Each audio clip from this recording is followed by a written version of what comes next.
गुरुर्देवो महेश्वरा गुरुर्साक्षात् परब्रह्मा तस्मै श्री गुरुवे नमः। तस्मै श्री गुरुवे नमः।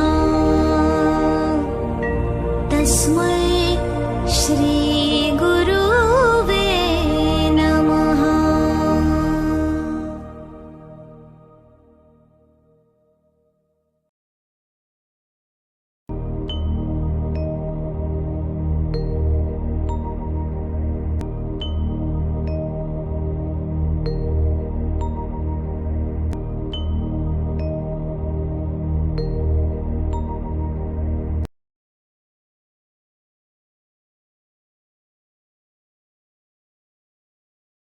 हरि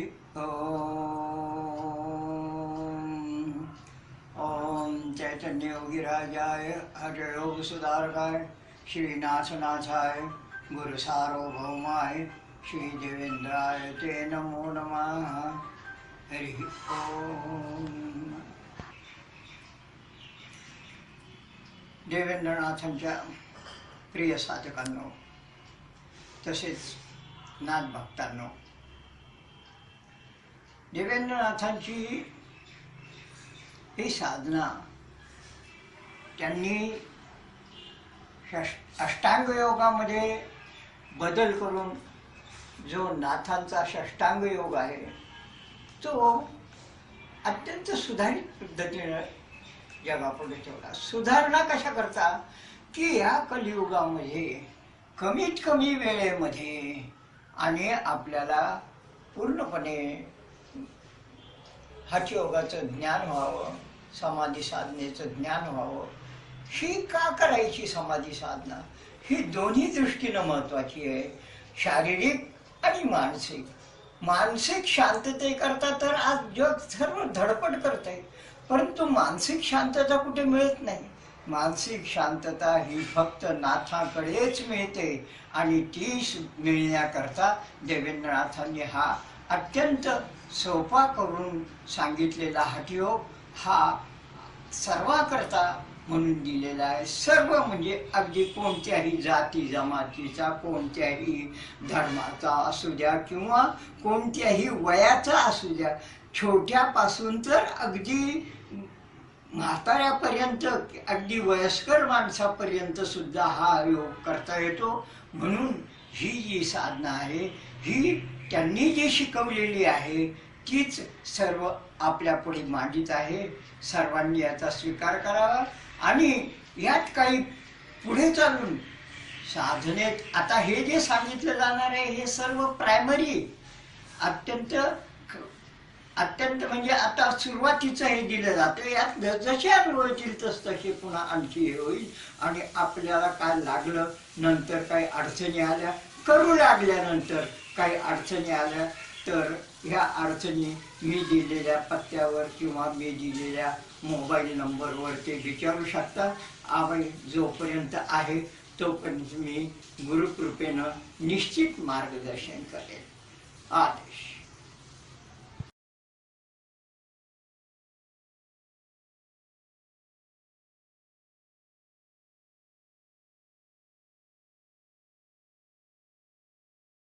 हरि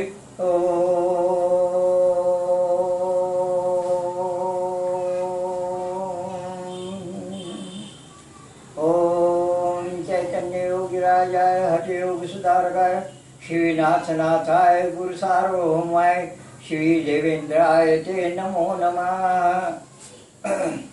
हा देवेंद्रनाथांचा समाधी साधनेचा कलियुगाकरता दिलेला हा अत्यंत सोपा अभ्यास।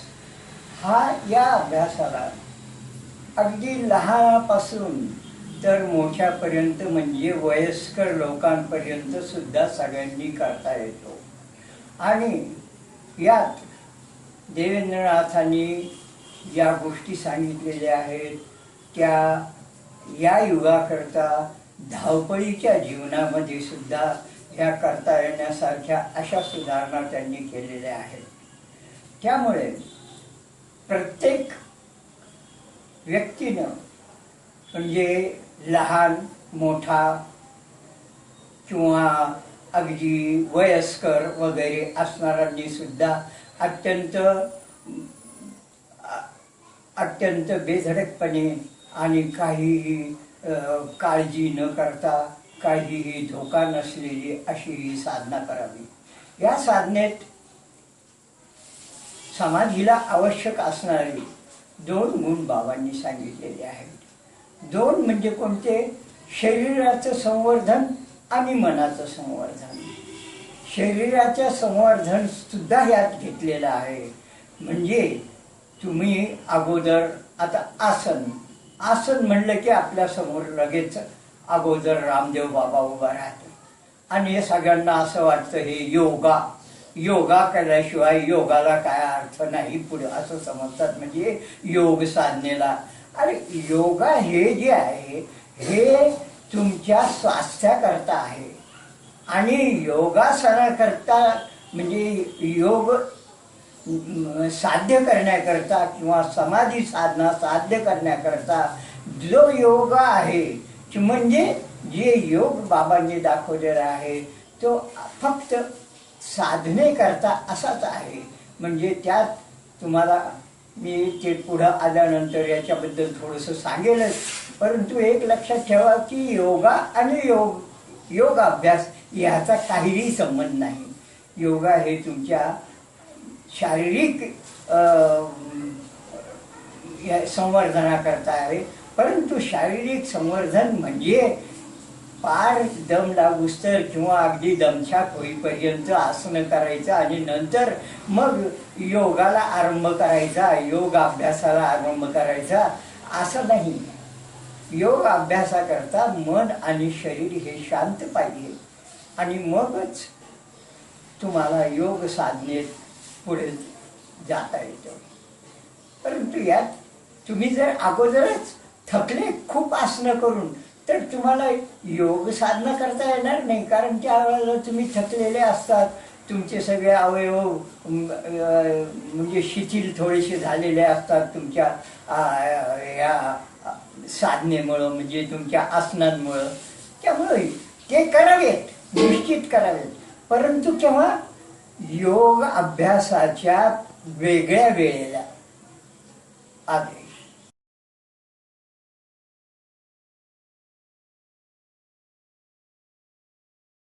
प्रत्यक्ष देवेंद्रनाथांनी सांगितलेल्या समाधी योगाच्या प्रात्यक्षिक आपण अगोदर सुरू करू. प्रात्यक्षिक सुरू करण्याच्या अगोदर मला हे सांगायचं आहे की देवेंद्रनाथांनी ज्या समाधी योगाच्या पतंजलीनं 8 पायऱ्या सांगितलेल्या आहेत, त्यामुळे पतंजलीच्या साधनेला अष्टांग योग म्हणतात. तर याच्यातले 2 अंग देवेंद्रनाथांनी काढून टाकले. त्यांच्या सुधारित अभ्यासक्रमामध्ये काढून टाकले. म्हणजे काय केले की ते जे आहे ते नंतर तुम्हाला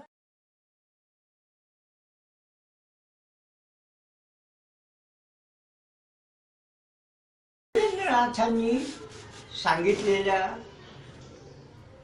योगामध्ये पतंजलीचा अष्टांग योग जो आहे तो पतंजलीच्या अष्टांग योगामध्ये 8 पायऱ्या आहेत आणि ह्यामुळे त्याला अष्टांग योग म्हणतात. तर त्यापैकी 2 पायऱ्या देवेंद्रनाथांनी काढून टाकल्या. काढून का टाकल्या की त्यांनी हे सांगितलं की पुढची साधना करायला लागल्यानंतर या 2 पायऱ्या तुम्हाला आपोआप प्राप्त होतात. कशाच्या पुढे दाखवी, परंतु देवेंद्रनाथांनी त्यांची साधना षष्टांग योगाची 6 स्टेप मध्ये सांगितली. 6 स्टेप म्हणजे 8 स्टेप सांगतो अगोदर आणि नंतर 6. 8 पतंजलीच्या म्हणजे यम, नियम,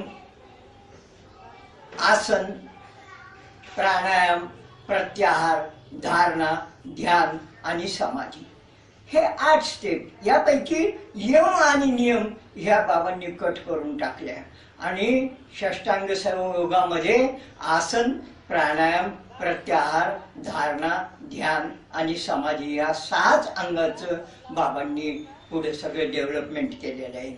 आणि हे कशा करता की या कलियुगामध्ये सुद्धा सगळ्यांना धावत्या याच्यात सुद्धा करता यावं. कारण यम आणि नियम हे जे आहेत ही पुढची साधना करता करता तुम्ही आपोआप यम नियमामध्ये येऊन जाता. आणि यामुळं त्यांनी ती 2 पायऱ्या ह्या त्यातनं काढून टाकल्या. तर यात अगोदर आसन आणि प्राणायाम हे मी अगोदर दाखवणार आहे. आसन मध्ये अगोदर बाबांनी सांगितलं हे पद्मासन घ्यायचं. पद्मासन घेऊन आणि पद्मासनाला उत्थित करायचं. उत्थित करून नंतर त्याला झोका द्यायचा. तर मी हे कसं दाखवतो. तर प्राणायामामध्ये अगोदर आसनामध्ये पद्मासन करून नंतर हे उत्थित पद्मासन. ह्या उत्थित पद्मासनामध्ये याला थोडासा झोका द्यायचा शरीरात. आता आपल्याला फक्त आतापर्यंत माहिती आहे उत्थित पद्मासन, परंतु त्याला पुढे झोका द्यायचा हे कुठेही दाखवलेलं नाही. हे देवेंद्रनाथाच्या साधनेमध्ये दाखवलेलं आहे. आणि हे शरीराला अत्यंत उपयुक्त आहे, शरीर संवर्धनाला. आणि हे पुन्हा एकदा करून दाखवतो. हे वर घेऊन दोन्ही हात खाली टेकवले आणि दोन्ही हात खाली टेकवून हे पद्मासन वर घ्यायचं, उत्थित पद्मासन, आणि याला झोका द्यायचा. असं करून अशी क्रिया 3 वेळा फक्त करायची. खूप थकूस्तर करायची नाही, फक्त 3 वेळा हे पद्मासन असंच राहू द्यायचं. आणि नंतर मग ह्या पद्मासनामध्येच आपल्या ज्या मांड्या आहेत ह्या इथं छातीला लावायच्या. ह्या छातीला लावताना अगोदर श्वास काढून टाकायचा आणि मग त्या सहज लागतात. कसं दाखवतो.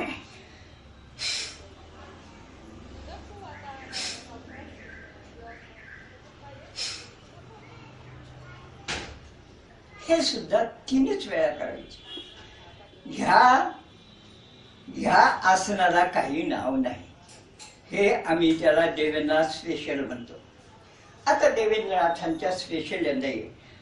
पद्मासन असंच ठेवायचं. आता काय झालं, पहिलं आसन उत्थित पद्मासन करून त्याला झोका देणं आणि नंतर पद्मासनातील छातीला लावणं. हे पाय छातीला लावायचे पद्मासनाला. आणि हे 2 आसनं, फक्त 2 आसनं आणि 2 प्राणायाम. 2 प्राणायाम मध्ये एक भस्त्रिका आणि एक साधा प्राणायाम. भस्त्रिका तुम्हाला करून दाखवतो. भस्त्रिका करायला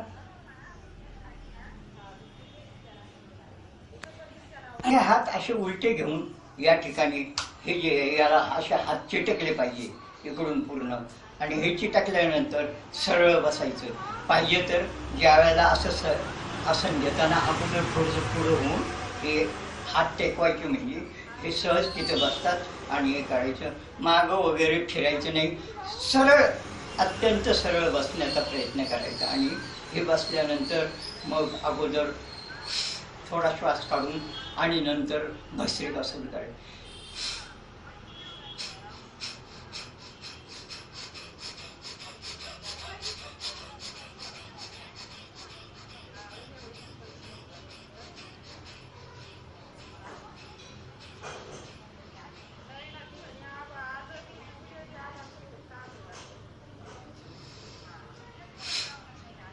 हे झालं एक भस्त्रिका.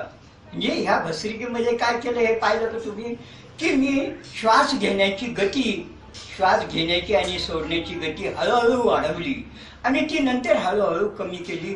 ही इतकी कमी करायची की सूक्ष्म पर्यंत जाईल अशी ही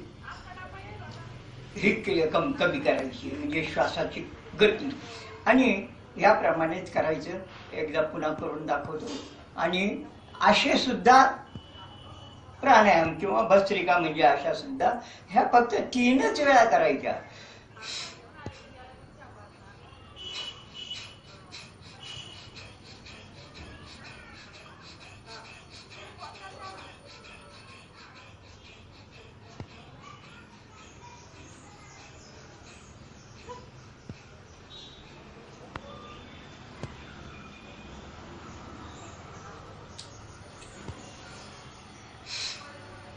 आणि नंतर शेवटी एक मोठा श्वास घ्यायचा, म्हणजे सगळ्या शरीरामध्ये पुन्हा प्राणवायू सगळीकडे जातो आणि शांत वाटतं. परंतु आता ह्या दोन या भस्त्रिका झाल्या, ह्याच्यानंतर फक्त साधा प्राणायाम सांगितला. साधा प्राणायाम म्हणजे प्राणायाम, एक प्राणायाम म्हणजे काय, पूरक, कुंभक आणि रेचक. पूरक,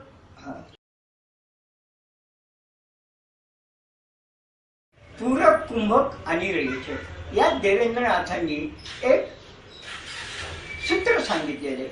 जितक्या वेळात पूरक घेणार तितक्याच वेळामध्ये त्याला सोडायचा, परंतु ह्याच्या दीडपट वेळ तो दाबून ठेवायचा, म्हणजे कुंभक करायचा. म्हणजे प्राणायाम कसा होईल, 1, 1.5, 1, 1 पूरक, 1.5 कुंभक आणि पुन्हा 1 मध्ये रेचक करायचा. याच्यामध्ये असंच हे केलेलं आहे की मात्रा दिलेल्या आहेत, त्या मात्रा आपल्याला मोजता येत नाही. मात्रा दिलेल्या आहेत 30, 48, 30, म्हणजे 30 आणि 30चा दीडपट 45, परंतु इथं 48 आहे. मग 1 किंवा 2 सेकंद किंवा 1 किंवा 2 क्षण असं थोडासा लांब व्हायचा फक्त. आणि ही जी आहे ती नेहमीच्या करायला लागल्यानंतर आपोआप तुम्ही 30, 48, 30 मध्ये येऊन जाल. त्याच्याकरता आणखी वेगळे प्रयत्न करण्याची गरज नाही. तर पूरक आणि कुंभक आणि रेचक, आणि हे करत असताना मात्रा मोजण्याचं साधन आपल्याजवळ काही नाही.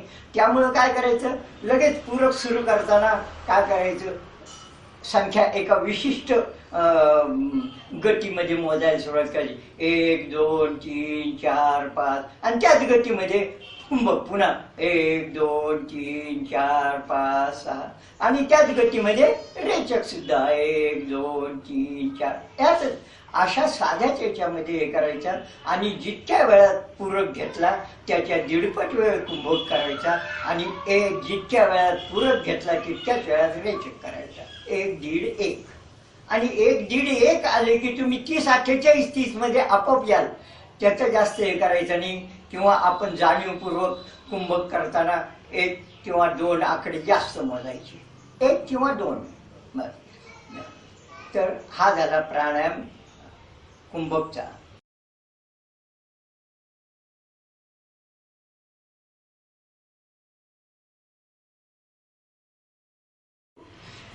की प्राणायामामध्ये पूरक, कुंभक आणि रेचक. पूरक म्हणजे श्वास आत घेणे, कुंभक म्हणजे श्वास दाबून धरणे, शरीरातच ठेवायचा श्वास, आणि नंतर रेचक म्हणजे सोडायचा. आता याच्यात सुद्धा बाबांनी उलट पालट वगैरे असे करायचं नाही.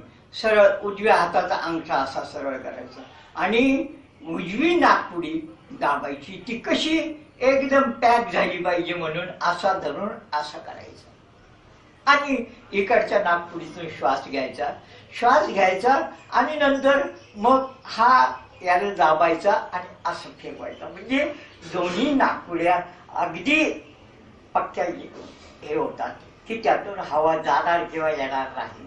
आणि हे झाल्यानंतर हा झाला कुंभक, आणि कुंभक झाल्यानंतर हा अंगठा वर करायचा, हा तसाच राहू द्यायचा बोट तर्जनी, आणि नंतर हा अंगठा काढल्यानंतर ह्याच्यातनं सोडायचा.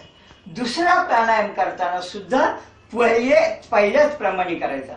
इकडून नाकपुड्या उलट पालट करायच्या नाही. फक्त पूरक घ्यायचा, डाव्या नाकपुडीनं उजवी नाकपुडी बंद करून श्वास बंद करून असा फिरवायचा, श्वास कोंडायचा आणि नंतर उजव्या नाकपुडीतून तो सोडायचा. म्हणजे हा रेचक.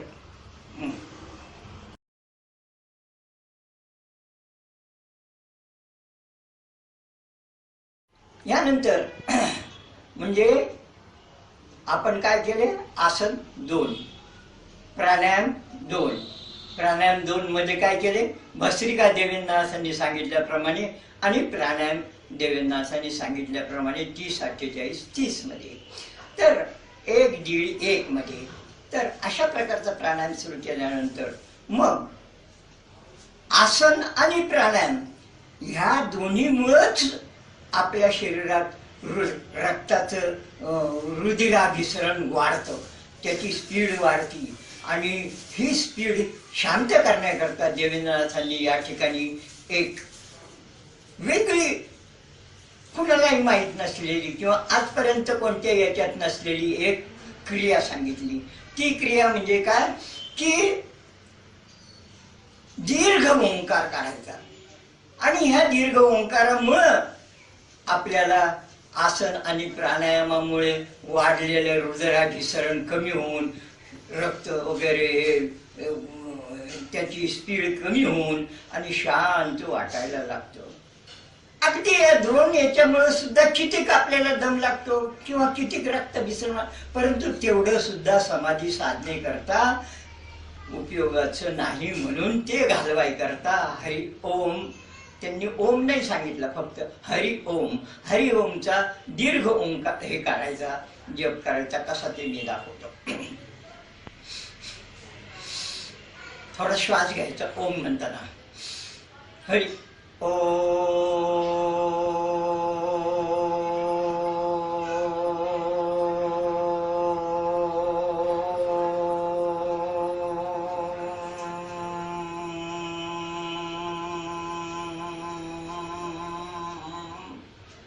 अशा प्रकारचा दीर्घ. आणि हे झाल्यानंतर सुद्धा हे असा दीर्घ श्वास घ्यावा. किंवा काय होतं त्याच्यामुळं शरीरातला वायू जो हे होतो आणि नंतर मग शरीरात उष्णता निर्माण होऊ शकते. म्हणून एक पुन्हा मोठा पूरक घ्यायचा असतो असा. आणि ह्याच्यात हरि ओम हा जो आहे हा देवेंद्रनाथांनी हे सांगितलं की हा हरि ओम दीर्घ करण्याची प्रॅक्टिस करायची. हे सुद्धा फक्त 3च वेळा ओम काढायचा. दीर्घ करायचं म्हणजे किती की बाबांनी सांगितलं दीर्घ म्हणजे हरि ओम म्हणायला कमीत कमी 20 सेकंद जावे. ह्याची अशी 20 सेकंदाची किंवा त्याच्यानंतर पुढे वाढलं तरी चालतंय. परंतु इतर वेळेला म्हणायचा ओंकार हा वेगळा, परंतु हा जो आपल्याला साधनेत म्हणायचा ओंकार आहे हा हरि ओम, हा हरि ओम 20 सेकंदाचा व्हावा. ह्याच्यामुळं जी लय पाहिजे असती शरीराला ती लय साध्य होती. आणि यानंतर आपल्याला ऍक्च्युअल साधनेकडे जायचे, समाधी साधनेकडे.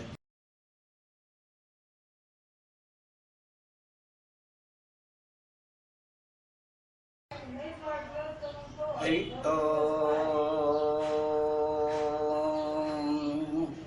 ओम चैतन्य योगी राजाय हठयोग सुधारकाय श्रीनाथनाथाय गुरु सार्वभौमाय श्री देवेंद्राय ते नमो नमः. हरि ओम. आपण आता देवेंद्रनाथांच्या षष्टांग योगामध्ये 2 स्टेप पाहिल्या. कुठल्या? आसन आणि प्राणायाम. या तिसरी देवेंद्रनाथांनी एक थोडीशी क्रिया जी घुसवलेली आहे ती दीर्घ ओंकार हा सुद्धा पाहिला. आता आसन प्राणायाम प्रत्याहार, तिसरी स्टेप आली प्रत्याहारची. प्रत्याहार मध्ये काय? प्रत्याहार ही एक मानसिक क्रिया आहे. मानसिक क्रिया कशी? आपण आता साधनेला बसलोय, डोळे झाकलेत आणि चांगलं ध्यान लागलेलं आहे. अशा याच्यात एखादा डास शरीरावर बसतो. डास बसला, डासचा आवाज लागला, तुमचं मन विचलित होतं. बाहेर एखादा काही मिरवणूक आली, तिचे ढोल ताशे जोरात वाजायला लागले, तुमचं मन विचलित झालं. पोरांनी TV लावला, तुमचं एखादं आवडीचं गाणं त्याच्यावर लागलेले, तुमचं मन विचलित झालं. ह्या ज्या गोष्टी आहेत ह्या टाळण्याकरता ही एक मानसिक स्थिती आहे. त्याला देवेंद्रनाथांनी तिला रिजेक्शन थेअरी म्हणलं. रिजेक्ट करायचं, मनानेच त्याला रिजेक्ट करायचं म्हणजे विरोध करायचा. विरोधाकरता बाबांनी सांगितलं every action has a reaction. आणि प्रत्येक ऍक्शनला रिॲक्ट करणं हे आपल्याकडे. आणि आपल्याकडे जे आहे त्याच्यामध्ये काय करायचं, डास बसला इथं, त्या ठिकाणी डोळे झाकलेले असतानाच त्या ठिकाणी आपल्याला जाणीव झाली आता डास बसलाय. डास बसलाय म्हणल्यानंतर त्या ठिकाणी जिथं तो डास चावतोय त्या ठिकाणी आपण डोळे झाकूनच आणि एकाग्रतेने तिथे 1-2-3 गुरुमंत्राची जप करायची आणि जप केल्यानंतर त्याला आदेश द्यायचा, उठ इथून, तो उठून जाईल. पण तसंच इतर आवाज यायला लागले. आपण हे मनाला सांगायचं मला येतो काही याच्यामुळं काही डिस्टर्ब होत नाहीये, मी याच्यामुळं माझी एकाग्रता काही घडू शकत नाही. त्यामुळं काय केलंय की त्याला रिजेक्ट केलं. आवाज येतोय त्याला रिजेक्ट केलं. किंवा जे आता सगळं टी व्हीत गाणे लागले किंवा बायकोनं भजी तळायला लागली त्याचा वास येतोय, आपण रिजेक्ट केलं. असं करत गेले तर तुमच्या मनाला आपोआप त्याच्यामध्ये त्याला त्यात म्हणजे रिएक्शन तयार होते, म्हणजे रिजेक्शन तयार होतं. आणि हे रिजेक्शन किंवा विरोध जेव्हा तयार होतो तेव्हा नंतर मग मात्र तुम्ही कितीही गोंधळ असला, काहीही आवाज असले तरी पण तुम्ही चांगल्या प्रकारे एकाग्र राहू शकता. आणि हीच फक्त क्रिया करायची याच्यात, हे प्रत्याहार. प्रत्याहार म्हणजे फक्त रिजेक्शन. आणि हे रिजेक्शन आल्यावरच मग तुमचं ध्यानाला पुढे सुरू करायचं. तिसरी स्टेपवर आपल्याला आता जायचं. कोणती स्टेप? तिसरी काय झालंय आपल्या? आसन, प्राणायाम आणि प्रत्याहार. आता तिसरी स्टेप आहे धारणा. धारणा हा अत्यंत नाजूक आणि याचा म्हणजे थोडासा कॉम्प्लिकेटेड असा विषय आहे. त्याच्यावर अनेक लोकांचे आदर्श आहेत, परंतु ते मी पुन्हा सांगतो.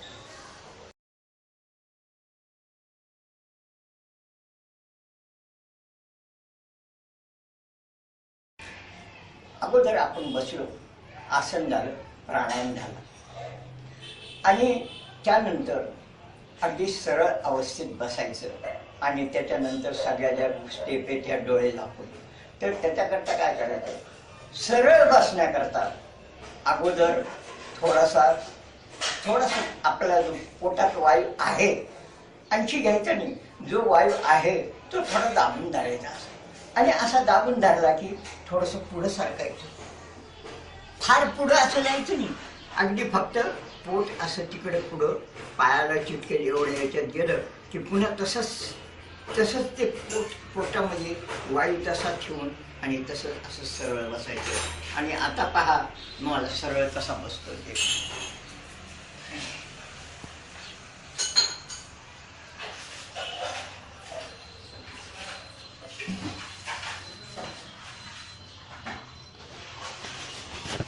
सरळ असा हे जे पाठीतात मणका जो आहे हा एकदम सरळ राहायला पाहिजे. आणि मणका सरळ राहायला म्हणजेच मग कुंडलिनीला सहजतेनं सुषुम्नेतून तुम्हाला पुढे सरकता येतं. पुढे घ्या.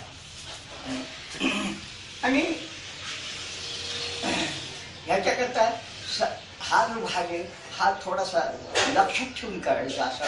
आणि असं एकदा काय आपण असं केलं की नंतर थोडंसं छाती असं करून हे हात असे करायचे आणि ही मुद्रा घेऊन.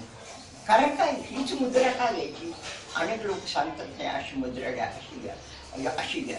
हे नाही, याच्यात क्रिया आहेत आणि ह्या क्रिया करताना पुढे चालून जेव्हा तुम्हाला लक्षात येईल तुम्हाला की या क्रिया करताना नंतर आतमध्ये झाल्यानंतर ह्या दोन्ही बोटांवर म्हणजे हातावर पंजावर ओढ येते अशी. आणि ही ओढीत वेगळे होऊ नये आणि आपल्याला काही झटका बसू नये म्हणून हे असेच बाबांनी सांगितलेले एकमेकात गुंतवायचे आणि ते अशी सरळ अंगठी असं सरळ ठेवायची आणि ज्या प्रकारे आत्म असं करून जितकं, कारण हे पोट आत जाणार आहे नंतर, म्हणून ह्याला अशा प्रकारे बसायचं. हा झाला भाग. आता आसन, प्राणायाम, प्रत्याहार, धारणा आपण बाबांनाच त्यांचंच ते धारण केलं आणि ते धारण केल्याच्या नंतर आता आपण कोणत्या पद्धतीवर आलो म्हणजे धारणा झाली. आता आलो आपण ध्यान या अवस्थेत. आणि ध्यान ह्या ठिकाणी आल्यावर मग देवेंद्रनाथांनी दिलेलं नवध्यान जे आहे ते नवध्यानामध्ये सुरुवात करायची. आणि नवध्यान सुरू करत असताना अगोदर डोळे बंद केलेले, डोळे बंद केलेले आहे, सरळ आपण बसलेलो आहे.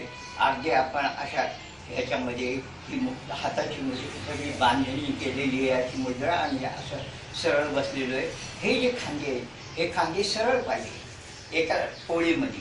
हे मागही जायचे नाही आणि हे पुढं आणायचे नाही, खाली काही बसायचं नाही. असे सरळ एका ओळीमध्ये हे दोन्ही खांदे आले पाहिजेत. अशा प्रकारे बसायचं. आणि अशा प्रकारे बसल्यानंतर मग कुंडलिनीचं सहजतेनं म्हणजे मार्ग सरळ होतो. मग आपली साधना करत असताना पुढं डोळे झाकायचे. डोळे झाकायचे कसे? तर डोळे झाकत असताना बाबांनी सांगितलं की भ्रूममध्ये दृष्टी स्थिर करा. भ्रूममध्ये म्हणजे कोणालाही काय वाटतं, भ्रूम म्हणजे दोन्ही भुवयाच्या मध्ये परंतु नाथांचा भ्रूम जो आहे हा थोडासा वर आहे कपाळाच्या मध्ये. म्हणजे या ठिकाणी नाथांचा ज्याला म्हणलेलं आहे तृतीय नेत्र, तिसरा डोळा जो म्हणलेला आहे तो तिसरा डोळा हा इथं आहे. आणि त्या ठिकाणी आपण दृष्टी स्थिर करायची. ती दृष्टी स्थिर करत असताना कशी करायची हे माझ्याकडे पाहून सगळ्यांनी लक्षात घ्या की उघडे डोळे असतानाच दृष्टी भ्रूममध्ये घ्यायची म्हणजे वरती घ्यायची. म्हणजे त्यावेळेला ह्या दोन्ही डोळ्याचे हे डोळे जे आहेत बुबुळ आहेत हे डोळ्याची बुबुळ ह्या कपाटात आलेली असतात. आणि ह्या कपाटात आलेले असल्यावर मग डोळे झाकायचे. म्हणजे आपली दृष्टी त्याच ठिकाणी ठेवून मग डोळे झाकायचे. हे डोळे फार काही काहींना बराच उशिरा झाकले जातात. आणि हे अशा प्रकारे केल्यामुळं काय होतं की या सगळ्या डोक्यातल्या ह्या ज्या शिरा वगैरे ताणल्या जातात आणि आपल्या डोक्यावरती एखादा घट्ट मुकुट बसवल्यासारखा असा भास आपल्याला होतो. म्हणजे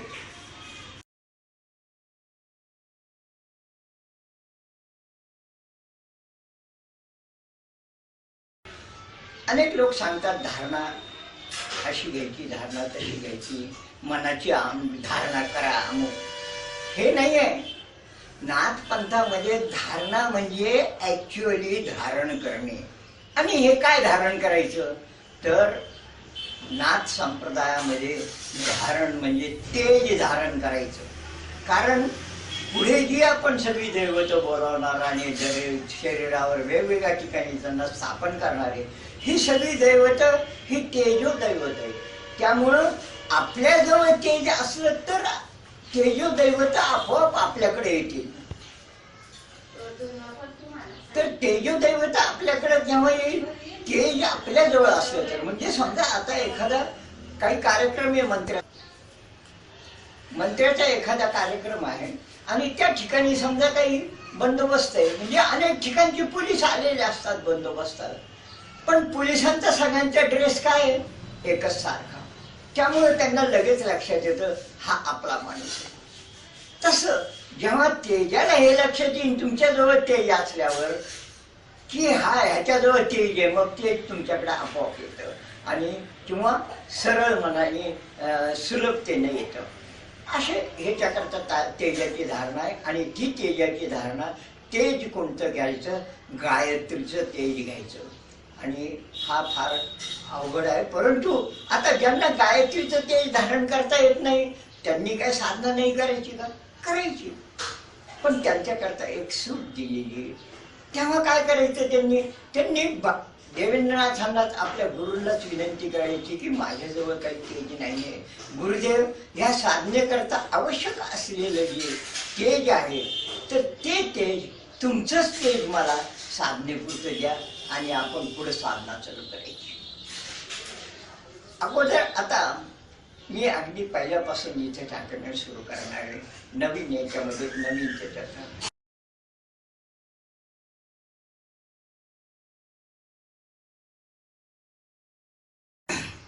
तर आता आपण देवेंद्रनाथांच्या षष्टांग योगाच्या ध्यान ह्या पायरीवर आलो. अगोदर काय झालं, आसन प्राणायाम प्रत्याहार झाला आणि आता ध्यान या पायरीवर आपण या ठिकाणी नवध्यान हे देवेंद्रनाथाचं एक स्पेशल संशोधित असलेली एक पद्धती आहे नवध्यान. हे नवध्यान काय तर ते 9 ठिकाणी विभागलेलं आहे, म्हणजे 9 स्टेपमध्ये 9 पायऱ्यामध्ये आहे सगळं देवेंद्रनाथांनी सांगितलेलं आहे. म्हणून त्याला नवध्यान योग असं म्हणतात. या नवध्यान योगाकडं आता 9 पायऱ्या ज्या आहेत ह्या मी तुम्हाला एक एक करून सांगेल, परंतु ह्या सर्व एक एक करून सांगण्याच्या अगोदर तुम्हाला ह्या सगळ्या एकत्र एक त्याचा चार्ट मी देतो आहे.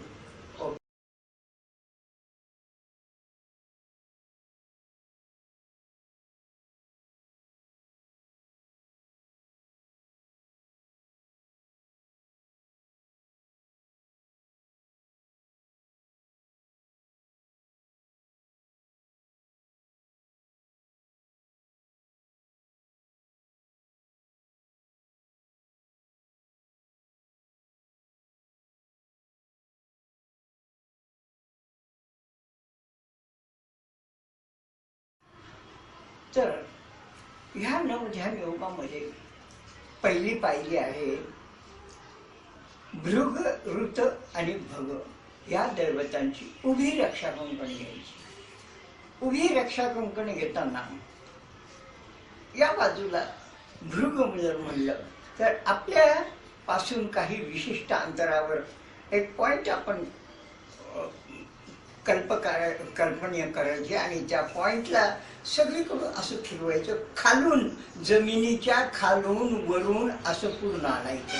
तर हे आता भृग हे रक्षाकंकण घेताना ओम भृगाय नमः, ओम भृगाय नमः, ओम भृगाय नमः, ओम भृगाय नमः, ओम भृगाय नमः, ओम भृगाय नमः पुन्हा त्या पॉइंटवर आणून मिळवलं म्हणजे हे एक कंकण तयार होतं. तर हे कंकण जे आहे ते जमिनीच्या खालून सुद्धा जातं आणि ते नंतर पुन्हा वरून आणि त्या ठिकाणी येतो. अशा प्रकारचं हे गोल कंकण आहे. त्याच्यानंतर मध्ये आपल्या नाकाच्या समोर ऋत देवतेचं रक्षा कंकण आहे. ते सुद्धा त्याच लाईनमध्ये त्याच ओळीमध्ये आपला दुसरा एक पॉइंट कल्पून आणि त्या पॉइंटला त्या बिंदूला आपण पुन्हा फिरवायचा असा गोल.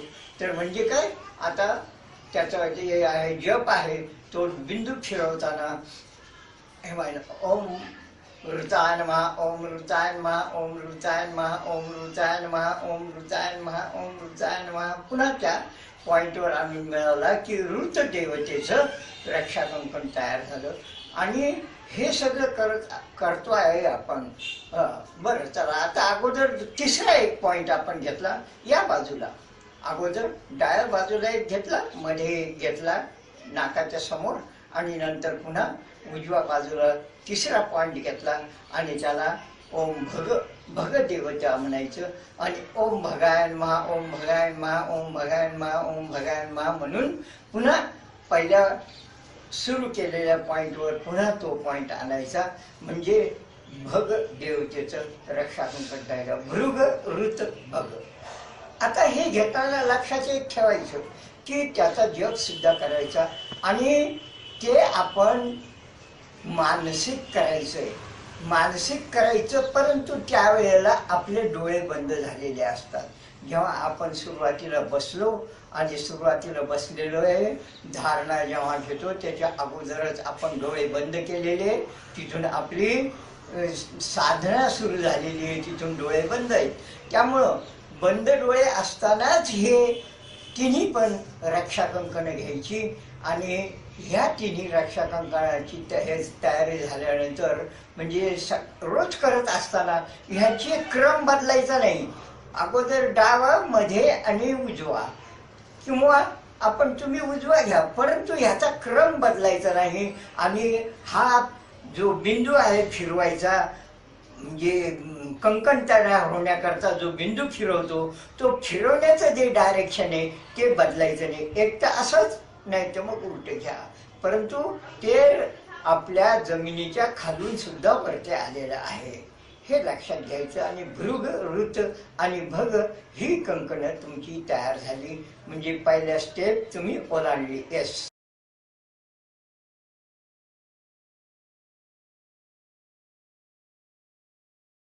हरि ओम चैतन्य योगीराजाय हठयोग सुधारकाय श्रीनाथनाथाय गुरु सार्वभौमाय श्री देवेंद्राय ते नमो नमः. आता आपण देवेंद्रनाथांच्या षष्टांग योगाच्या 5व्या पायरीवर, ध्यान या पायरीवर आहोत. आणि या ठिकाणी आपण नवध्यान सुरू केलेलं आहे. ह्या नवध्यानापैकी एक जी आहे ती उभी रक्षा कंकण भृग ऋत भग देवतेची आपण घेतलेली आहेत. आणि आता पुढची दुसरी पायरी आहे गुरूंची मानसपूजा. गुरुच्या मानसपूजेमध्ये फक्त अगदी सगळ्यांनी फारच थोडक्यामध्ये जावं, त्याला खूप लांबू नये. गुरुच्या मानसपूजेमध्ये गुरुला आवाहन केलं की मी तुमचा शिष्य तुम्हाला साधनेकरता आवाहन करतोय. ते आले आणि त्यांना सुवर्णासन दिलं. सुवर्णासनावर ते त्यांना बसवलेलं आहे. आता याच्या अगोदर आपले सगळे डोळे बंदच आहेत बरं का. आता ध्यान योगामध्ये आपण आहोत. तर त्यांना सुवर्णासनावर बसवलं आणि पुढे एका पात्रामध्ये किंवा मोठ्या परातीमध्ये बाबांचे पाय घेतलेले आहे आणि पाद्यपूजा करायकरता त्यांचे पाय त्यामध्ये घेतले. आणि अगोदर फक्त शुद्धोदकाने, नंतर मग पंचामृताने स्नान घातलं. आणि पंचामृताच्या स्नानानंतर पुन्हा शुद्धोदकाने स्नान करून त्यांचे पाय व्यवस्थित पुसले. आणि ते व्यवस्थित पुसून पुन्हा चौरंगावर ते स्थापन केले. तोपर्यंत ते जो काही भांडं वगैरे होतं तर ते काढून घेतलेलं होतं, चौरंगावर ठेवले. तिथे त्यांना अत्तरदावणा वगैरे लावलं. गंध, अक्षता, पुष्प, फूल, धूप, दीप अर्पण केले. आणि नंतर आता आपण नैवेद्य ठेवलेलं आहे. नैवेद्यामध्ये काय, फक्त फलाहार. आणि नैवेद्याला फलाहार दिल्यानंतर त्यांनी फलाहार स्वीकार केला. आणि नंतर ते फलं वगैरे खाल्ल्यानंतर मग अत्यंत प्रसन्न मुद्रेने तुमच्याकडे पाहतात. तेव्हा तुम्ही सांगता, हे सद्गुरू, मी तुमचीच जी दिलेली सेवा आहे, मी गुरुदेव, आपण साक्षात परमेश्वर आहात. मी आपल्या चरणी तन मन आत्म्यानं लीन झालो आहे. जी साधना आपल्या कृपेने करीत आहे तेच आपलंच साधना कर्म आहे. मी आपल्याला शरण आलो आहे. कृपाळ होऊन आपण आदेश द्या, ज्ञान द्या. तर अशी प्रार्थना केल्यानंतर गुरूंनी सांगितलं, ठीक आहे बेटे, बैठ जा.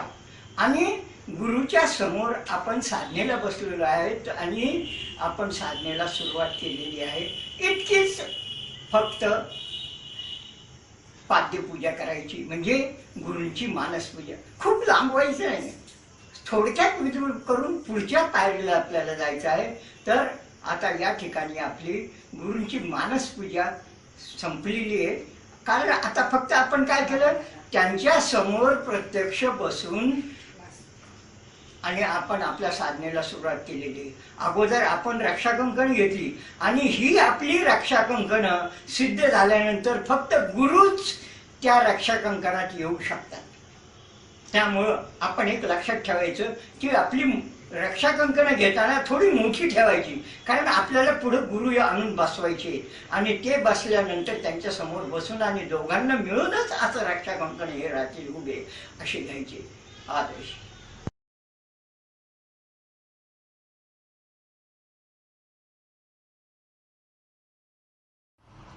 हरि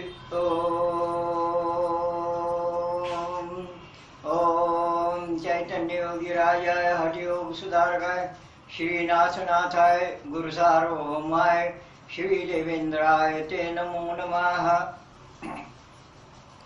आपण आता गुरुची मानसपूजा केली. मानसपूजेनंतर आपल्याला आपल्या तिसऱ्या पायरीवर आपण नवध्यान योगाच्या तिसऱ्या पायरीवर कुलदैवतेला नाद ब्रह्मातून आणून आणि आपल्या शिरावर स्थापन करायचं. नाद ब्रह्मात आलेली जी कुलदेवता आहे हिला नाद ब्रह्मातून आणण्याकरता म्हणून तिचा जप करायचा. ओम माते कुलस्वामिनी देवतभ्यो नमः, ओम माते कुलस्वामिनी देवतभ्यो नमः. आणि कुलस्वामिनी देवतभ्यो नमः अनेकांना कुलस्वामिनी माहीत नसते आणि ज्यांना माहिती आहे त्यांनी सुद्धा त्यांच्या कुलस्वामिनीचं नाव नाही घेत बसायचं, फक्त एवढंच म्हणायचं माते कुलस्वामिनी देवतभ्यो नमः. तेव्हा आवाहनम करीसे आणि तिला जशी काही आपली ती कुलदेवता आलेली आहे आणि आपल्या शिरावर आल्यानंतर आपण तिला विनंती केली, माते माझ्या शिरावरच तू स्थानापन्न राहा. आणि कुलदेवता शिरावर स्थानापन्न झाली. पण कुलदेवता येताना जो मार्ग तयार होतो तो मार्ग एक विशिष्ट प्रकारचा म्हटलेला आहे. देवेंद्रनाथांनी सांगितलं तो ऑटोप्लाझ्माचा मार्ग तयार झालेला आहे असं त्याला बाबांनी त्यांना सांगितले. कारण त्यानंतर गुरुमंत्री देवतेला बोलवायचं किंवा आपली कुंडली जागृत झाली आणि ती बाहेर निघायची आहे तर ती त्याच रस्त्याने जाते, त्याच ऑटोप्लाझ्माच्या तयार झालेल्या मार्गातून जाते आणि त्याच मार्गातून परत येते. त्यामुळं ह्या मार्गाला अत्यंत महत्त्व आहे आणि कुलदेवता येऊन शिरावर स्थापन झालेली आहे.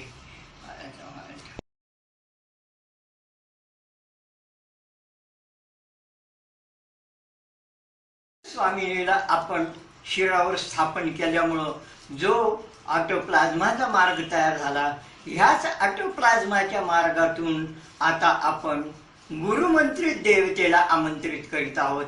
त्यांना आपण या ठिकाणी आपल्या साधने प्रित्यर्थ त्यांना बोलावतो. तेव्हा त्यांना फक्त म्हणायचं ओम ओम श्री दत्तात्रेयाय नमः. आपल्या गुरुमंत्राची गुरुदेवता कोणती आहे? दत्तात्रेय, दत्त आत्रेय, दत्तात्रेय. आणि दत्तात्रेयाला आपण बोलावतो आणि दत्तात्रेयांना त्याच मार्गाने दत्तात्रेय येतात आणि ते शिरापर्यंत आल्यानंतर त्यांना ही विनंती करायची की शिरावर तुम्ही न थांबता तुम्ही थेट शरीरात आत उतरा आणि माझ्या हृदयासनावर ते विराजमान व्हा. आणि गुरुमंत्री दैवत येऊन आणि त्या ठिकाणी शिरावर हृदयासनावर ते त्या ठिकाणी विराजमान झालेले आहे. त्याची तिथे तुम्ही मानसपूजा वगैरे करा आणि त्यांना हृदयासनावर ते स्थानापन्न करा. ओके.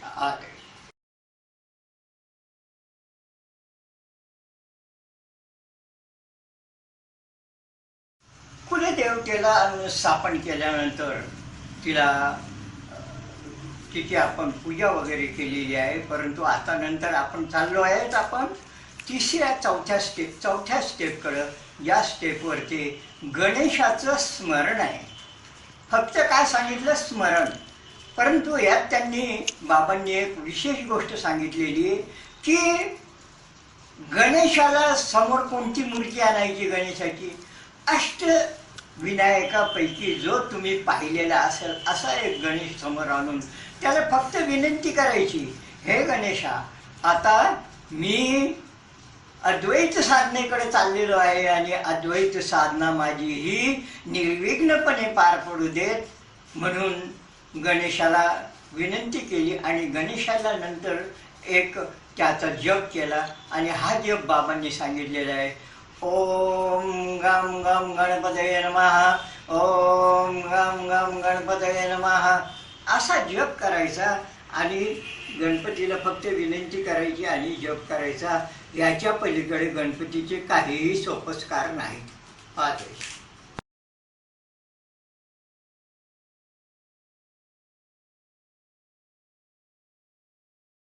तर आता आपण देवेंद्रनाथाच्या नवध्यान योगाच्या 5व्या पायरीवर आहे.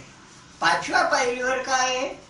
5व्या पायरीवरती आता आपण महाविष्णू, महालक्ष्मी, महासरस्वती आणि महाकाली या 4 देवतांची आडवी रक्षा कंकणं शरीराला लागून असलेली अशी ही रक्षा कंकणं घेणं. तर ही रक्षा कंकणे 4 रक्षा कंकणे मी 2 स्टेपमध्ये आपल्याला दाखवणार आहे. तर याच्याकरता सर्वात अगोदर महाविष्णूला हे केली. महाविष्णूचं रक्षा कंकण हे दोन्ही गुडघे आणि असं कंबर वगैरे ह्या बाजूचं यांना स्पर्श करून असं आहे. तर याच्याकरता महाविष्णूचा जप करायचा. ओम महाविष्णवे नमः. ओम एक आपण बिंदू कल्पायचा आणि आपल्या या गुडघ्यापासून तो बिंदू घ्यायचा आणि हा बिंदू आपल्याला सगळीकडे फिरवून ती रक्षा कंकण तयार करायचं. ओम महाविष्णवे नमः. ओम महाविष्णवे नमः. ओम महाविष्णवे नमः. ओम महाविष्णवे नमः. ओम महाविष्णवे नमः. ओम महाविष्णवे नमः. या ठिकाणी महाविष्णूचं रक्षा कंकण हे सिद्ध झालेले आहे. त्यानंतर रक्षा कंकण आलं आपण महालक्ष्मीचं. तर महालक्ष्मी हृदयासनाजवळ घ्यायची आणि हृदयासनाजवळ सुद्धा ही हृदयाला असं टेकून अशा प्रकारचं हे रक्षा कंकण आहे. हे मोठं, हे त्याच्यापेक्षा छोटं. ओम माते महालक्ष्मी देवतोभ्यो नमः. ओम माते महालक्ष्मी देवतोभ्यो नमः. ओम माते महालक्ष्मी देवतोभ्यो नमः. ओम माते महालक्ष्मी देवतोभ्यो नमः. माते महालक्ष्मीचं रक्षा कंकण तयार झालं. आता महाविष्णू आणि महालक्ष्मी. त्यानंतर महासरस्वती आणि महाकाली. महासरस्वतीचं या ठिकाणी आहे आणि या ठिकाणी महासरस्वतीचं आपण हे करायचं जप. ओम माते महासरस्वती देवतोभ्यो नमः. ओम माते महासरस्वती देवतोभ्यो नमः. या ठिकाणी घशाजवळ आणि ह्या घाटीजवळ अशी ती महासरस्वतीचं आहे. त्यानंतर हे अगदी एका पॉइंट इतकंच फक्त एक हे रक्षा कंकण आहे. हे माते महाकालीचं. तिला त्या ठिकाणी जप केला. ओम माते महाकाली देवतोभ्यो नमः. ओम माते महाकाली देवतोभ्यो नमः. आता हे मोठं, हे छोटं, हे त्याच्यापेक्षा छोटं, हे एक पॉइंट. अशा प्रकारचा हा एक कोन तयार होतो आणि आपले रक्षा कंकण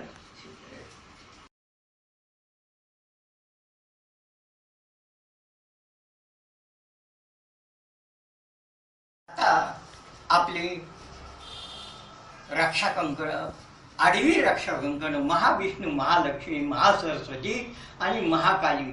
महाविष्णू, महालक्ष्मी, महासरस्वती, महाकाली ही तयार झालेली आहेत. आणि आता आपल्याला प्रत्यक्ष ध्यानयोगाकडे जायचंय. ध्यानयोगाकडे जायचंय त्यावेळेला काय करणार आपण? अगोदर आपण हृदयासनावर आणून बसवलेले जे गुरुमंत्री दैवत आहे त्यालाच विनंती करायची की आपला अत्यंत पवित्र असलेला हा जो माझा मंत्र आहे मला गुरुने दिलेला, हा मी अत्यंत योग्यपणे म्हणलच असं नाही, त्यामुळं त्याचा माझ्याकडून अपमान होऊ नये म्हणून माझे गुरुमंत्राचा आपला जो जप आहे हा जप आपणच चालू करावा. म्हणजे आपण काय केलं? जप गुरुमंत्री देवतेला करण्याकरता सांगितलं आणि ही एक अत्यंत नम्रतेने त्यांना विनंती केली. आणि आता गुरुमंत्री देवतेनी मंत्र जप सुरू केला आणि आपण तो ऐकतोय फक्त. म्हणून असं म्हटल्यानंतर आपण फक्त डोळे झाकून आणि हृदयासनावर या ठिकाणी कॉन्सन्ट्रेट करून गुरुमंत्री देवतेला जप करायला सांगितला. गुरुमंत्री देवता जप करते आहे. ओम दत्तात्रेयाय नमः. ओम दत्तात्रेयाय नमः. अत्यंत शांततेने हा असा जप करायचा. जप आपणच मनातल्या मनातच करायचा, हा काही वैखरीत करायचा नाही. आणि हा जप करत असताना हे लक्षात घ्यायचं की हा जप गुरु करता ते गुरुमंत्री देवत करताय आणि आपण तो फक्त ऐकतोय. म्हणून हा भाव घेऊन आपण आपल्या गुरुमंत्राचा जप ध्यान सुरू करायचं. याला जप ध्यान म्हटलेलं आहे. हा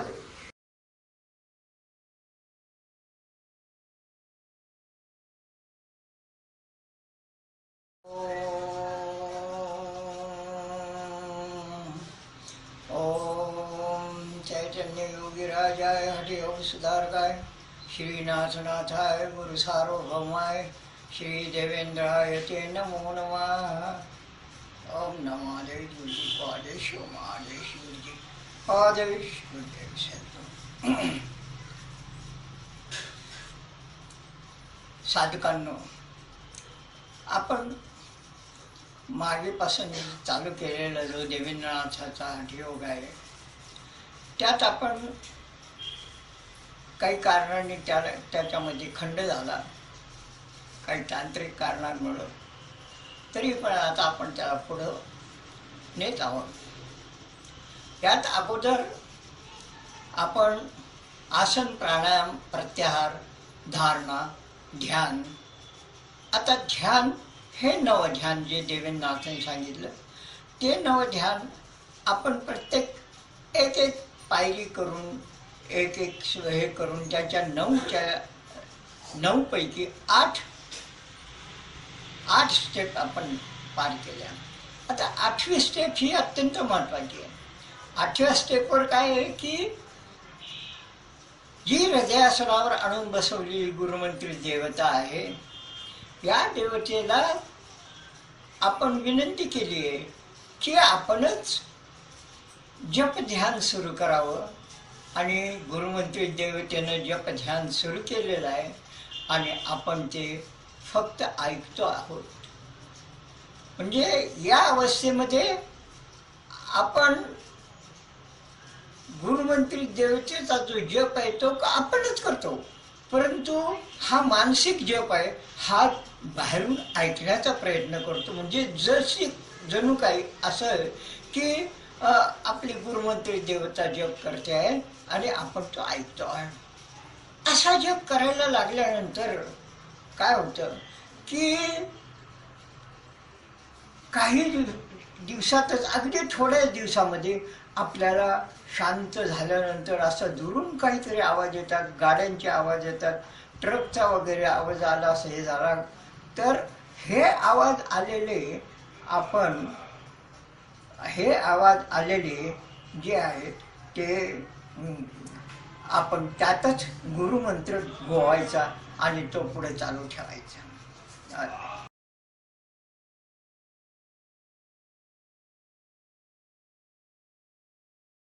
गुरुमंत्री देवतेनं जप ध्यान सुरू केलेलं आहे आणि आपण तो ऐकतो आहोत. या पोझिशनमध्ये काय करायचं की आपले जे आहे दृष्टी आहे ती दृष्टी भ्रूमध्ये स्थिर आहे आणि आपलं लक्ष एकेका केंद्रावर, मूलाधारापासून एक केंद्रावरती एक आहे. प्रत्येक केंद्र मूलाधारामध्ये अगोदर हे केल्यानंतर मूलाधारावर जप करायचा बराच वेळ आणि नंतर मग तिथून पुढे वरच्या याच्यात यायचं, स्वाधिष्ठानमध्ये यायचं, स्वाधिष्ठानमध्ये थोडा वेळ जप करायचा, असं करत करत वरती जायचं. म्हणजे दृष्टी भ्रूमध्ये स्थिर आहे आणि लक्ष आपलं एकेका केंद्रावर येत. जेव्हा आपण आज्ञाचक्रात येऊ त्यावेळेला दृष्टी पण तिथंच आणि लक्ष पण त्याच ठिकाणी येतं आणि त्या ठिकाणी मग जास्त अंतर्मुखता येते आणि आपण आपलं मनही त्या ठिकाणी खूप एकाग्र झालेलं असतं. परंतु हे मन एकाग्र करायला आपल्याला काही काळ गेला की लगेच मनाचा उद्योग जोपर्यंत संपत नाही तोपर्यंत आपल्याला बाकीच्या गोष्टी सुचत नाही.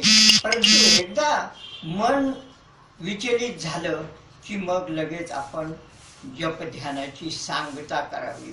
हा आला आपला 9वा पॉइंट. आणि नवध्यान योगाच्या 9व्या पायरीवर सांगता आहे. आणि ही सांगता देण्यापूर्वी मी तुम्हाला त्या सांगतेचे म्हणजे उत्तरार्ध, नवध्यान योगाचा उत्तरार्ध, हा उत्तरार्ध अगोदर